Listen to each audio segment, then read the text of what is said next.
Salut mes soldats, encore une fois merci de m'accorder votre précieux temps et bienvenue dans cette nouvelle vidéo et dans cette deuxième partie du Q&A. Oh. Le coca c'est bien mais ça fait roter. Q&A, partie 2 mes soldats, donc segunda parte en espagnol, tout simplement parce que la primera parte era bastante larga y un poquito aburrida también, tout simplement parce que en français, la partie 1 était un petit peu longue et à monter en une seule vidéo un petit peu trop casse. Donc d'availle pour cette deuxième partie du Q&A mes soldats, je vais peut-être être obligé de changer un peu de place sur ma terrasse ici et là, tout simplement parce que le soleil tourne et qui crame tout ce qui touche, mais on va y arriver. Détendez-vous, prenez un Coca Light, souriez, asseyez-vous et profitez de cette deuxième partie du Q&A. On y va, c'est parti. Question de Rose Banane, belle vidéo. Pourquoi faire le choix d'un logo burger et que signifie-t-il pour toi? Super intéressant ça. Merci Rose. Je crois que c'est la première fois qu'on pose la question sur ma chaîne depuis un an. Comme si les gens voyaient le logo et se posaient pas la question. Pourquoi un burger? Tout simplement mes soldats, parce que vous le savez, je suis passionné par la bouffe. Il y a beaucoup de gens qui m'ont dit quand j'ai déballé mon carton de bouffe pour MyProtein, ouais mais t'es fake, tu déballes un carton de bouffe et ça y est, tu crois que c'est Noël. Mais les gars, pour moi, ouvrir un carton de bouffe gratuite, c'est Noël. Je suis passionné par la bouffe, je suis un énorme gourmand, vous le savez. Je vous prépare d'ailleurs d'ici 3 semaines une surprise et une vidéo centrée autour de la bouffe qui va vraiment être vraiment dingue, j'espère. Donc voilà, j'adore la bouffe, je suis passionné par la bouffe, je suis un énorme gourmand. Un logo burger, en plus il y a les petits os comme si c'était une tête de mort mais avec une tête de burger. Ça m'avait plu quand j'avais vu ce logo, je l'ai modifié un petit peu grâce à Matt, mon graphiste. On a créé un truc vraiment perso et j'ai adopté ce logo parce que je le kiffe tout simplement. Alors question de Lobmobile qui nous dit: en combien de temps peut-on avoir le même corps que toi sans matériel en s'entraînant 3 fois par semaine et avec une alimentation saine? 3 semaines, 6 ans, 2 mois, jamais. C'est extrêmement dur de répondre à cette question-là parce qu'on est tous différents, on a tous un potentiel de croissance musculaire et de développement différent. Pour être tout à fait honnête, il y a des gens de 16 ans, 17 ans qui ont très certainement, sans s'entraîner, un meilleur physique que moi maintenant et peut-être même un meilleur physique que moi j'aurais jamais naturellement. Et à l'inverse, il y a peut-être des gens qui ont 15, 20 ans de musculation ou d'entraînement sportif et qui ont un moins bon corps que celui que j'ai maintenant ou que j'aurai dans 6 mois, 1 an ou 5 ans. Donc on est tous très différents. Combien de temps ça va prendre? Personne ne peut répondre à cette question tant que tu ne commences pas à t'entraîner, à voir comment tu peux actualiser ton propre potentiel. J'ai fait une vidéo là-dessus que vous pourrez retrouver qui s'appelle combien de temps ça prendra transformation physique. Je peux essayer de vous la mettre là, mais ça fait déjà beaucoup de vidéos que j'essaie de vous mettre là. Bref, chacun est différent, on est tous différents, personne n'est pareil. Progresse en fonction de ton niveau, de tes capacités et de ton potentiel. Le but, c'est de devenir la meilleure version de soi-même, pas devenir aussi bien ou meilleur que les autres. Alors, question d'Olivia Valentine qui nous dit: hey, quel est ton type de fille mentalement et physiquement? Ouh, excellente question, merci Olivia. Alors, on va commencer par le mental.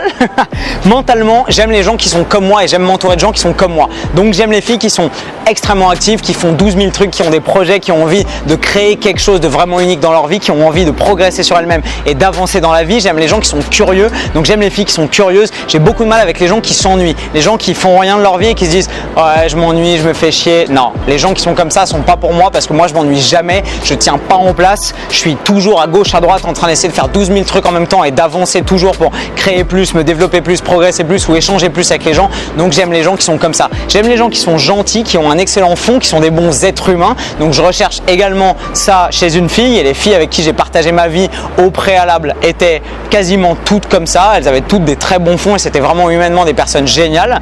Ensuite, pour ce qui est du physique, j'aime les brunes, les filles plutôt grandes, plutôt mince, plutôt athlétique. Je suis plutôt sportif, donc j'aime les gens qui sont sportifs et j'aime les filles qui sont sportives. Forcément, en étant coach, j'aurais un peu de mal, je pense, à être avec une fille qui prend pas forcément soin d'elle, qui fait pas forcément de sport ou qui fume. Mais je pense que c'est surtout une attitude mentale en fait, la volonté de créer quelque chose de différent, d'avancer dans la vie, de saisir des opportunités qui s'offrent pas à nous quand on reste les mains dans les poches et les 2 pieds dans le même sabot, et éventuellement créer quelque chose de plus beau, une communauté, peut-être une famille construite sur des valeurs qui sont belles et qui méritent d'être partagées. Voilà, physique, mental. Je pense qu'on a tout le cahier des charges. Si vous pensez correspondre à la description, balancez-moi un message juste en dessous en description de cette vidéo.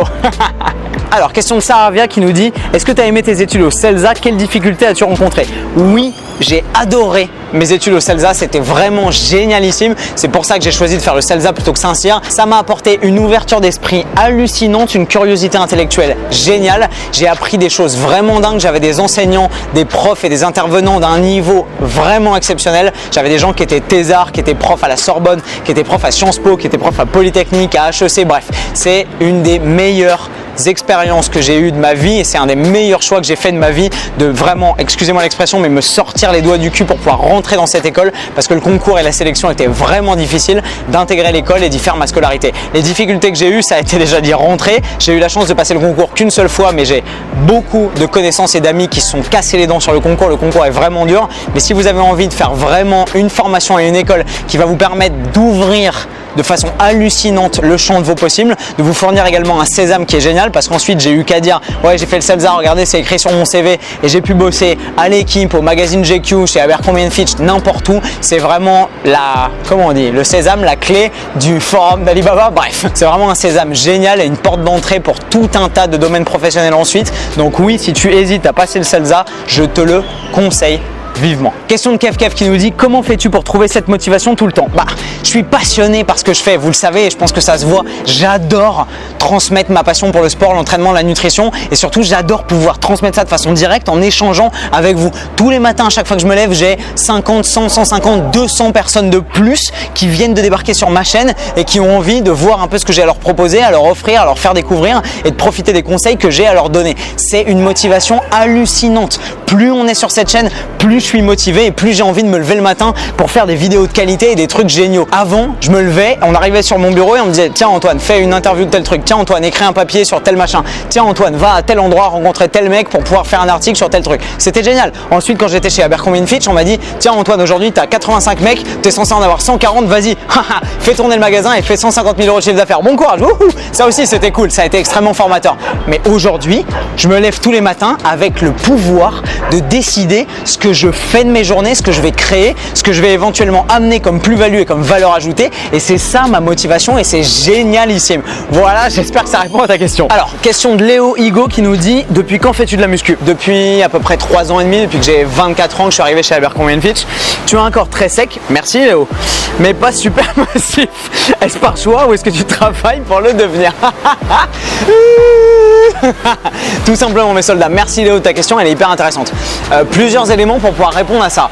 Premièrement, ça fait longtemps que je fais du sport, j'ai fait du judo, du krav maga, de la boxe thaï, de l'escalade, de l'athlé, plein de trucs, vous le savez, mais ça ne fait que 3 ans et demi donc que je fais de la musculation et un peu moins que ça pour pouvoir vraiment me dire ok, je vais prendre de la masse, je vais construire du muscle, faire de l'hypertrophie musculaire. Donc si on regarde les choses vraiment dans leur ensemble, ça fait un peu moins de 3 ans que je m'entraîne sérieusement pour essayer de développer ma masse musculaire. Ce qui n'est pas beaucoup. Pour se construire un vrai corps quand on est naturel, bah, il faut 5, 10, 15 ans. La plupart des mecs que vous voyez qui sont naturels et qui sont vraiment très musclés, ils s'entraînent depuis 10, 15 ans vraiment de façon religieuse et sérieuse. Donc ça fait pas extrêmement longtemps, si on regarde les choses vraiment, que je m'entraîne spécifiquement en musculation pour créer de l'hypertrophie.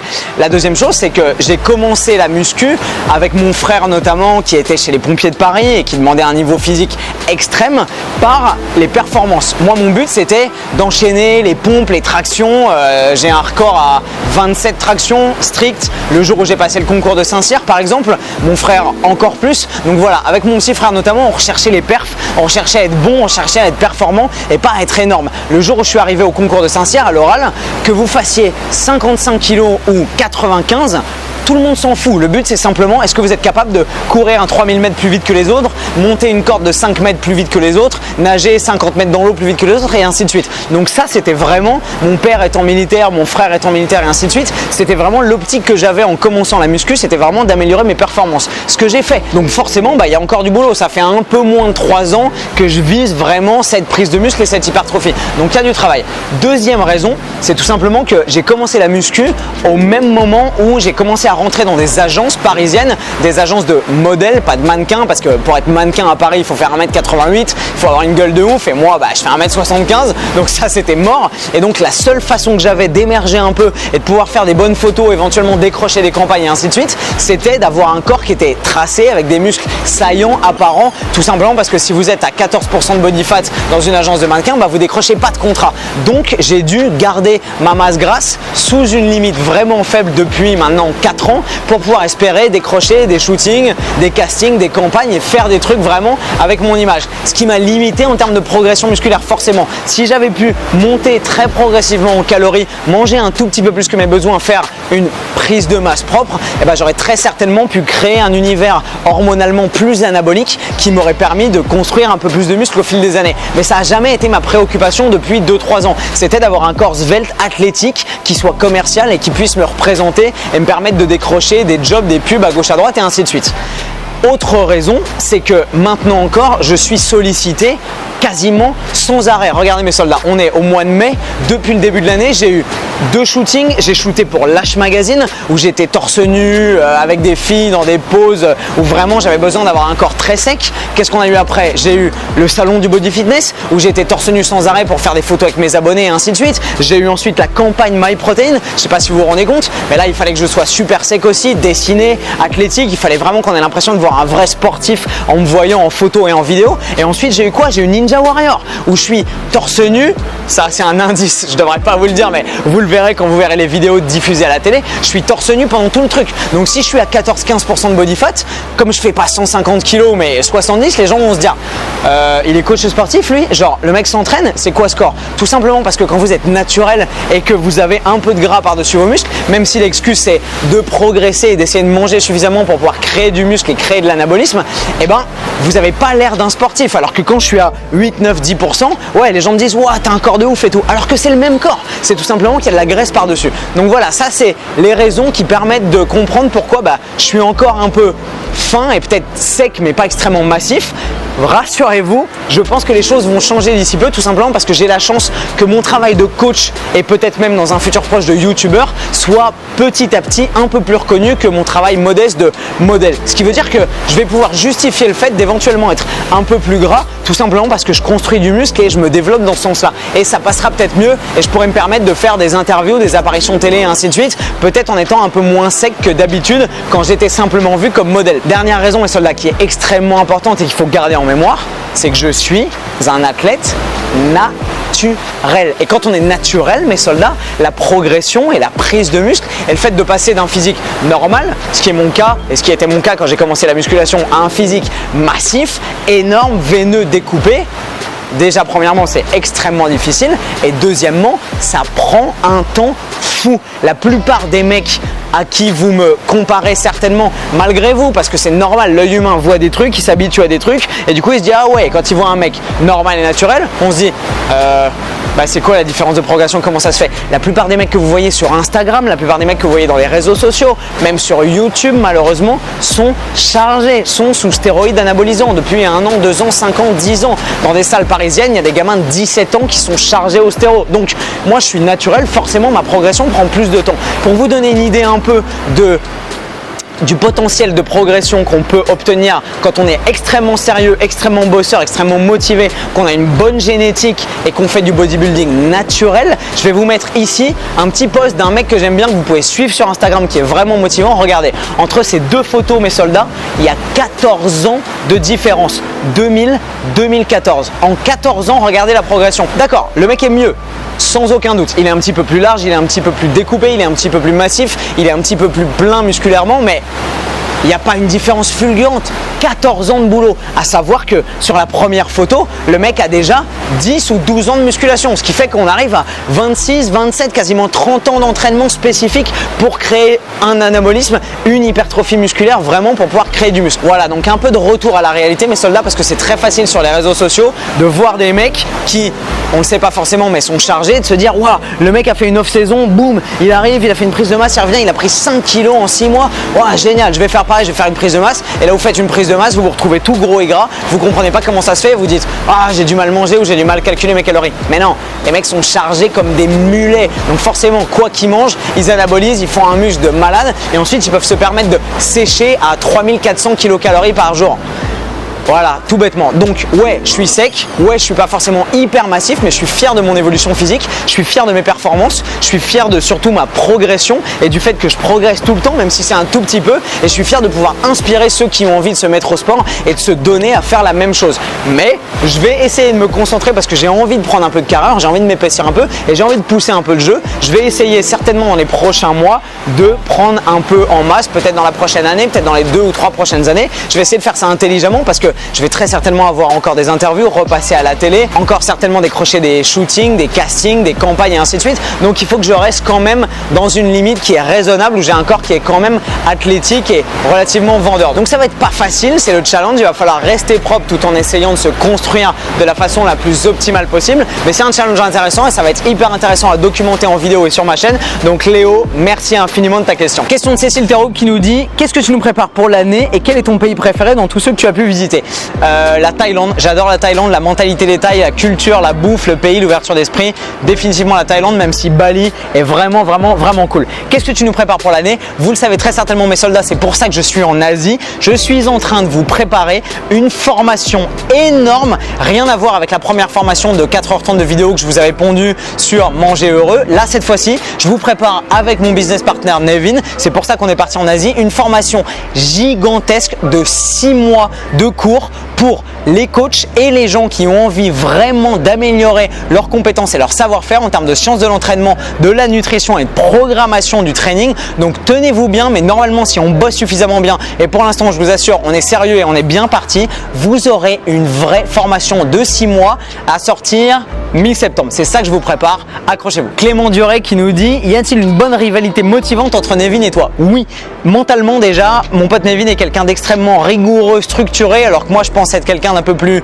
fou, énergique et créatif. Donc on se complète bien là-dessus. Ensuite, en termes d'aspiration, on n'a pas les mêmes qualités, je pense, de travail, les qualités humaines et personnelles. Et après, en termes d'entraînement, il est plus avancé que moi, il s'entraîne depuis plus longtemps que moi et il a des points forts que moi j'ai pas. Il a des bien meilleures jambes, il a un squat beaucoup plus balèze et il a un peu la voix de la raison qui m'incite à souvent reconsidérer les choses avant de faire des trucs de débile. Et j'ai très certainement, grâce à lui, évité pas mal de blessures et de déconvenues. Donc merci mon pote. Et Clément, merci de ta question. Question de Mélène qui nous dit: quel est ton rêve le plus fou? C'était de voler, ça je vous l'ai dit. Et si tu devais résumer ta vie en une phrase, laquelle choisirais-tu? Je choisirais ma devise qui est en latin et qui est Audaces Fortuna Juvat, la chance sourit aux audacieux. Pour la bonne et simple raison que tous les trucs vraiment géniaux que j'ai réussi dans ma vie jusque-là, je le dois à ma personnalité, à mon audace et pas à la chance d'être né dans telle famille, dans tel contexte et ainsi de suite. Non, j'ai arraché avec les dents, avec les ongles, en grappillant et en bataillant toutes les opportunités que j'ai réussi à décrocher. Tous les gens avec qui j'ai travaillé ou avec qui j'ai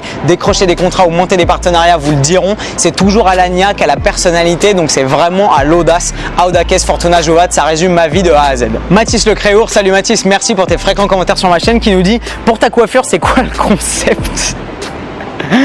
Mathis, ma coiffure est en ce moment le reflet de ma liberté d'esprit. Je suis à l'étranger et c'est pareil que pour ma barbe. Quand je suis à Paris, j'ai toujours un casting ou des photos ou un shooting ou des gens qui me disent: ouais, il faut que tu traces parce qu'on fait une vidéo, on fait tel truc, on fait un shooting, on fait machin. Bref, ici en Asie depuis maintenant un mois, personne ne me casse les couilles pour que je me rase ou que je me coupe les cheveux. Donc métaphore de ma liberté acquise, gagnée grâce aux fruits de mon travail, je me laisse en ce moment un peu pousser les cheveux et la barbe. Vous voyez la réussite de l'entreprise, j'ai un mois de barbe, ce qui équivaut à peu près à mon avis à 3 jours de barbe naissante chez un prépubère de 17 ans. Mais bref, je laisse pousser tout ça parce que je me sens libre et que j'ai envie de pouvoir laisser pousser tout ça et que je n'ai aucune contrainte qui m'incite à les couper ou avoir un look de gendre idéal pour faire des photos, un casting où j'en passe et des meilleurs. Pour ceux à qui ça ne plaît pas, vous savez quoi faire.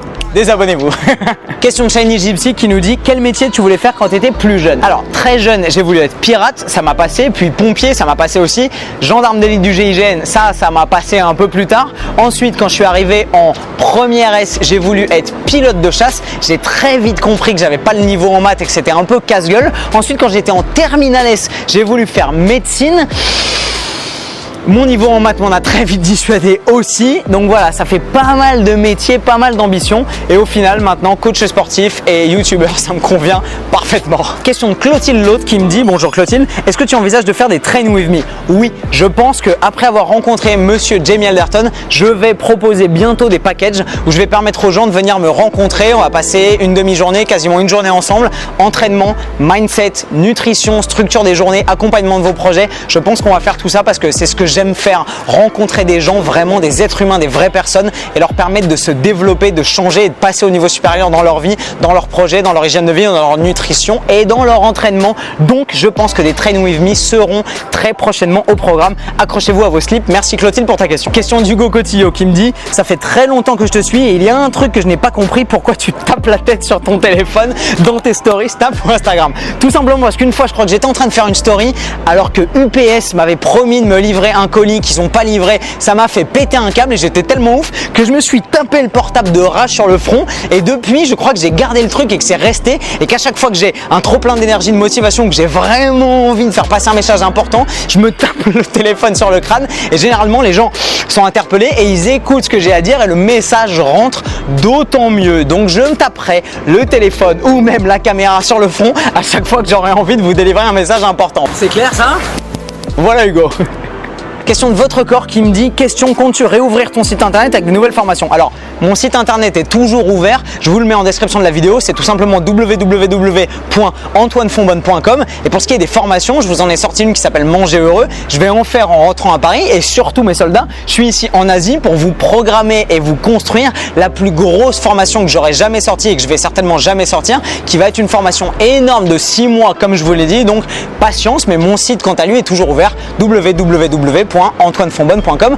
Allez y faire un petit tour. Question de Fanny O'Hellen qui nous dit, coucou Antoine, quel événement t'as le plus marqué cette année et quel est ton plus grand rêve? Quel événement t'as le plus marqué cette année? On est au mois de mai, donc l'année est évidemment pas tout à fait finie, mais l'événement qui m'a le plus marqué, je crois que c'est le salon du fitness parce que c'est là que j'ai vraiment pu rencontrer physiquement les gens qui me suivaient, qui suivaient mon travail, des gens dont j'avais absolument pas idée parce que moi j'étais face à ma caméra et je faisais mes petites vidéos et au moment du salon du fitness, il y a des gens qui sont venus à moi, qui sont venus me serrer la main, me taper dans le dos, me féliciter et là je me suis vraiment rendu compte à quel point l'impact de mon travail était réel pour les gens et à quel point je pouvais aider les gens et vraiment les toucher pour les aider à se développer et à passer au niveau supérieur dans leur vie. Donc je pense que c'est l'événement qui m'a le plus marqué. Quel est ton plus grand rêve?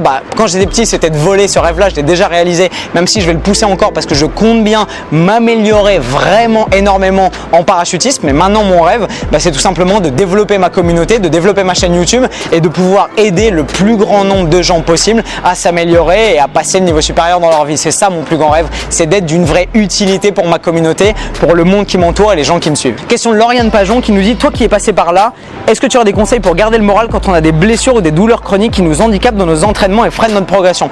Oui, vous l'avez vu, je me suis pété un tendon, je me suis pété le tendon d'Achille, j'étais vraiment abattu et pourtant ça m'a pas empêché de rester positif et de concentrer mon esprit sur le progrès et le potentiel de ce que vous pouvez faire. Mon conseil, il est extrêmement simple. Ne vous concentrez pas sur la blessure, sur l'obstacle et sur le handicap. Ne vous concentrez pas sur ce qui vous bloque. Ouvrez les yeux, ouvrez le champ des possibles et regardez tout ce que vous pouvez faire qui n'est pas handicapé ou limité par votre blessure. Vous avez un potentiel hallucinant et vous pouvez faire des milliards de trucs. J'avais une douleur au poignet, je pouvais pas maintenir des barres et je me suis entraîné les jambes comme un débile, je me suis mis à courir plus, j'ai fait un peu plus de gymnastique, je me suis concentré sur ma stabilité, ma proprioception. Bref, il y a toujours des options, à vous de les explorer. C'est comme ça qu'on reste positif, qu'on continue à avancer et qu'on ne se laisse pas abattre. Courage Lauriane. Question de Nouria Louise qui nous dit, salut Antoine, comptes-tu faire d'autres voyages comme celui-ci? Oui, j'adore voyager et mon but également via YouTube, c'est de pouvoir travailler et coacher mes clients depuis le monde entier tout en étant n'importe où dans le monde. Donc oui, je peux vous dire mes soldats qu'on va voyager ensemble un paquet de fois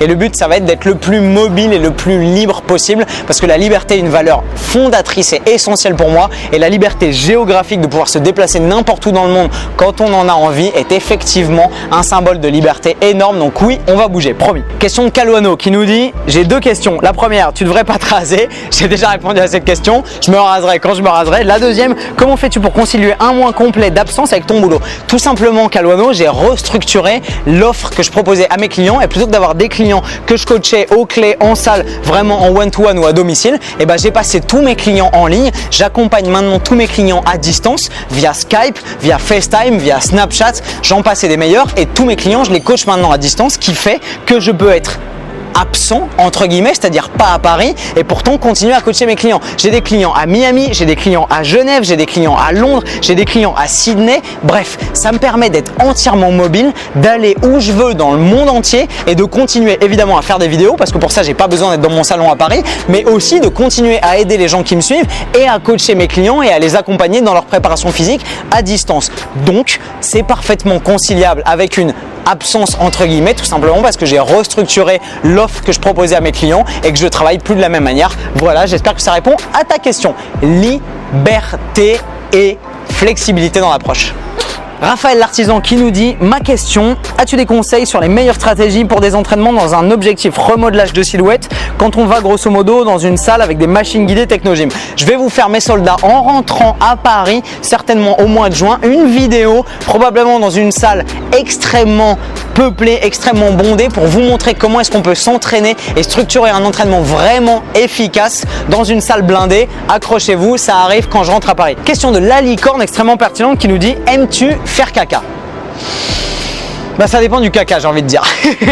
Question de Charles Valentine. Alors je sais pas si tu t'appelles Charles et que tu es un garçon ou si tu t'appelles Valentine ou que tu es une fille ou si même c'est un pseudo, mais bref. Salut Antoine, tu écoutes quoi comme musique lors de tes entraînements? J'ai, pour ceux qui me connaissent vraiment et pour mes amis et les gens qui m'entourent, des goûts musicaux extrêmement spéciaux qui vont de Booba à Charles Aznavour en passant par les chœurs de l'armée rouge et la musique traditionnelle tzigane, moldave, italienne, corse, j'en passe et des meilleurs. Donc j'ai des goûts très spéciaux. Je vous ferai, si ça vous intéresse, une petite playlist des chansons que j'écoute, ce qui vous permettra peut-être de rentrer un peu plus dans mon univers quand je suis à l'entraînement, mais je ne conseille à personne de suivre les mêmes stratégies musicales que moi, vous iriez à votre perte. Question de Sarah Nichilo: que penses-tu de la spiruline pour les végétariens?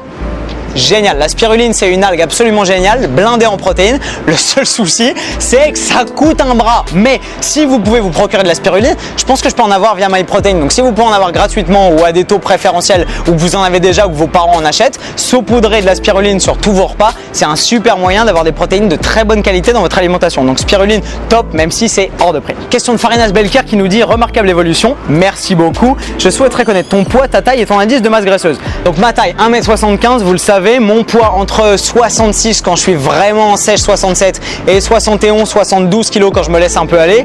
Pour ce qui est de mon indice de masse graisseuse, dans ma vidéo sur mon dernier DEXA, vous l'avez vu, j'étais descendu pendant mes 2 premiers mois de sèche en janvier et février à 8,8% de masse grasse. Ça n'est évidemment pas représentatif de mon physique habituel, je suis plutôt aux alentours à mon avis des 10, 11, 11,5 voire 12% à certains moments. Donc voilà, disons entre 10 et 12% quand je suis entre 68 et 71 kg. Ça répond à peu près à ta question, j'espère. Alors une question de Sylvain FX hyper intéressante sur le fasting. Sylvain qui me dit: ma question, on entend de plus en plus parler de fasting, appelé aussi jeûne intermittent, qui consiste à jeûner 16 heures dans la journée afin de puiser massivement dans les graisses tout en maintenant sa masse musculaire. Est-ce une routine intéressante ou du bidon?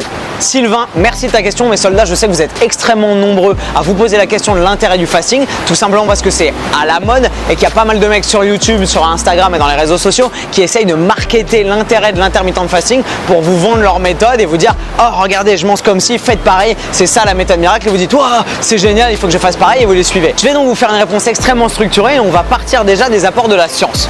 Une étude que j'ai lue il y a un petit moment, si j'arrive à la retrouver, je vais vous la mettre en description de la vidéo juste en dessous, à comparer, de mémoire c'est sur 6 mois, donc il me semble que c'est sur une durée extrêmement longue, à comparer 2 groupes tests. Un groupe donc qui pratiquait ce qu'on appelle l'intermittent fasting ou le jeûne intermittent, donc qui ne mangeait pas sur la première partie de journée et commençait à attaquer ses calories aux alentours de midi, 14h je crois, et donc concentrer ses calories sur la deuxième partie de journée. Et un deuxième groupe test qui lui répartissait le même apport calorique de façon un peu plus classique, disons petit déjeuner, déjeuner, dîner et peut-être un goûter, je ne sais plus exactement quel était le study design. Mais bref, sur ces 6 mois, l'étude à apport calorique égal a prouvé scientifiquement dans des conditions expérimentales valables qu'il n'y avait pas, en termes de perte de graisse, de différence d'efficacité entre ces deux répartitions caloriques. C'est-à-dire que vous répartissiez vos calories tout au long de la journée ou que vous fassiez un intermittent de fasting, que vous jeûniez pendant 12, 14 ou 16 heures et que vous attaquiez vos calories sur la deuxième partie de la journée, en termes de perte de graisse, ça n'a aucun impact et aucune différence. Donc,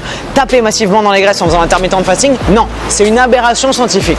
Ceci dit, et c'est là que ma réponse va certainement vous intéresser parce que l'apport de la science c'est très bien, mais il faut remettre les choses en contexte. Ceci dit, pour ce qui est de la répartition des calories et des stratégies alimentaires, il y a toujours, mes soldats, à prendre en compte une question extrêmement importante qui est la question de la praticité, de la mise en place, de la facilité d'utilisation et de manipulation de votre stratégie alimentaire au quotidien. Si pour vous c'est facile de prendre un petit déjeuner, un dîner et de répartir vos calories et de ne pas dépasser vos apports, c'est très bien. Si en revanche, par exemple, vous avez des dépenses énergétiques extrêmement limitées dans la matinée, vous vous levez, vous sautez dans les transports en commun, vous arrivez au travail à 10 h, là vous passez 2-3 heures à pianoter sur votre ordinateur, à écrire un article si vous êtes journaliste comme je l'étais quand j'étais à l'équipe, ou à faire une petite réunion, un brainstorming, passer des coups de téléphone, répondre à vos mails et ainsi de suite, et que l'activité physique qui vous demande de l'énergie ne commence vraiment par exemple qu'à 14-15 heures quand vous sortez, quand vous êtes en rendez-vous client et ainsi de suite, là ça peut éventuellement avoir extrêmement de sens de limiter vos calories sur la première partie de la journée et d'attaquer vos cales à partir de midi, 13h, 14, 15h, ensuite là où vous en aurez vraiment besoin. Parce que là dans l'après-midi vous allez peut-être être plus actif, plus bouger, quand vous allez sortir du travail vous allez peut-être aller au sport, aller vous entraîner, sortir avec vos potes, aller danser, aller en boîte et ainsi de suite. Donc là ça peut être extrêmement pratique et ça peut faire énormément de sens de concentrer vos calories sur la deuxième partie de journée. Est-ce que ça va vous permettre de perdre plus de gras? De façon directe, non, mais par cet effet déplacé de l'utilisation judicieuse de vos calories au moment où vous en avez le plus besoin, ça peut être utile et ça peut vous permettre de respecter vos apports. Donc, dans certains cas, l'intermittent fasting peut être extrêmement utile. Mais vous le savez, j'aime pas mettre des étiquettes sur les pratiques alimentaires. J'aime pas les gens qui disent ouais, moi je fais le paléo, ouais, moi je fais l'intermittent fasting, mais c'est parce que c'est la meilleure stratégie nutritionnelle et tous les mecs qui font pas ça sont des cons. Non, adaptez vos stratégies nutritionnelles et adaptez la façon dont vous vous alimentez en fonction de votre quotidien. Moi, quand je coachais, quand j'étais à Paris, je me levais à 6 h du mat pour aller coacher au Clé ou pour aller n'importe où quand j'étais chez Abercrombie & Fitch, ouvrir le magasin à 8 h. Je courais tellement partout toute la journée que si j'avais pas pris un solide petit-déj, à 9h15, je tombais dans les pommes. Maintenant, regardez, aujourd'hui je suis à Bali, je me lève à 8 h du mat avec mon pote Nevin, on bosse entre 8 h et midi et demi, 13 h, on n'a quasiment pas de dépenses énergétiques, donc je ne mange pas sur ma première partie de journée. Ce que je fais, c'est que je commence à attaquer mes calories aux alentours de midi et demi, 13 h, je fais un premier repas, on continue généralement à bosser pendant 1 h, 1 h 30 sur nos ordis, et ensuite je vais m'entraîner. Donc techniquement, je fais de l'intermittent fasting. Est-ce que je dis que je fais de l'intermittent fasting? Bah non, je m'en fous. Simplement, j'adapte en ce moment mes consommations caloriques et mes stratégies nutritionnelles à mon contexte. Donc merci Sylvain de ta question, elle est extrêmement pertinente. Est-ce que le jeûne intermittent est utile pour perdre plus de gras? Bah scientifiquement non, pas de bénéfice associé directement à la pratique du jeûne intermittent. En revanche, si c'est extrêmement pratique et que ça s'insère de façon intelligente, pertinente et judicieuse dans votre quotidien et que ça vous permet de respecter vos calories et d'optimiser votre stratégie nutritionnelle, all the way, go for it. Merci Sylvain de ta question. Voilà mes soldats, cette deuxième partie du Q&A est terminée. J'espère que ça vous a plu. J'ai vraiment kiffé faire ce Q&A avec vous. La première partie a eu un énorme succès et surtout, j'ai reçu des commentaires et des retours super positifs. J'adore mes soldats échanger avec vous. J'adore ça. J'adore le faire en direct. J'ai adoré le faire au salon du fitness. On va se faire un meet-up solide qui sera probablement dans le jardin des Tuileries, je pense, parce que j'aime beaucoup cet endroit et qu'on va pouvoir à la fois peut-être bien s'entraîner et en même temps se poser, chiller, manger un morceau, discuter, prendre des photos et partager tous ensemble. On va se faire ça en juin quand je vais rentrer, probablement aux alentours du 23, 24, 25, 26 juin, je sais pas. On va laisser passer mon anniversaire qui est le 20. Je vais me mettre une sacrée cuite à mon avis, bouffer du gâteau au chocolat et on se retrouvera juste après ça. Mais j'adore partager avec vous, j'adore ça et ce Q&A est une très bonne façon de le faire. C'était une bonne façon de fêter les 10 000, 15 000 abonnés. Là, il va certainement falloir que je refasse un pour les 18 000 ou les 20 000, je sais pas, parce que les choses augmentent extrêmement vite. Mais je suis super heureux de voir à quel point vous vous impliquez, à quel point vous posez des questions qui sont intelligentes, judicieuses et pertinentes. Ça fait plaisir de voir que je discute et que j'échange avec des gens aussi intelligents et aussi curieux intellectuellement. Mes soldats, je vous aime fort. Je vous laisse sur quelques petites images, peut-être un coucher de soleil si j'arrive à en choper un avec le 80D et que j'arrive à vous faire des belles images. On va voir ça. Je vous laisse sur ces belles images d'Uluwatu. Je vous aime fort et je vous retrouve comme d'habitude, vous le savez, dans une prochaine vidéo avec le sourire. Si vous avez kiffé celle-là, mettez-moi un énorme pouce bleu juste en dessous et un commentaire éventuellement pour me poser des questions auxquelles j'aurais pas eu le temps de répondre. Je suis navré s'il y a des gens qui ont posé des questions importantes auxquelles j'ai pas eu le temps de répondre. J'essaierai d'y répondre dans les commentaires. Je vous aime et je vous retrouve dans notre prochaine vidéo avec le sourire comme d'hab, plus fort et plus fit. Bam!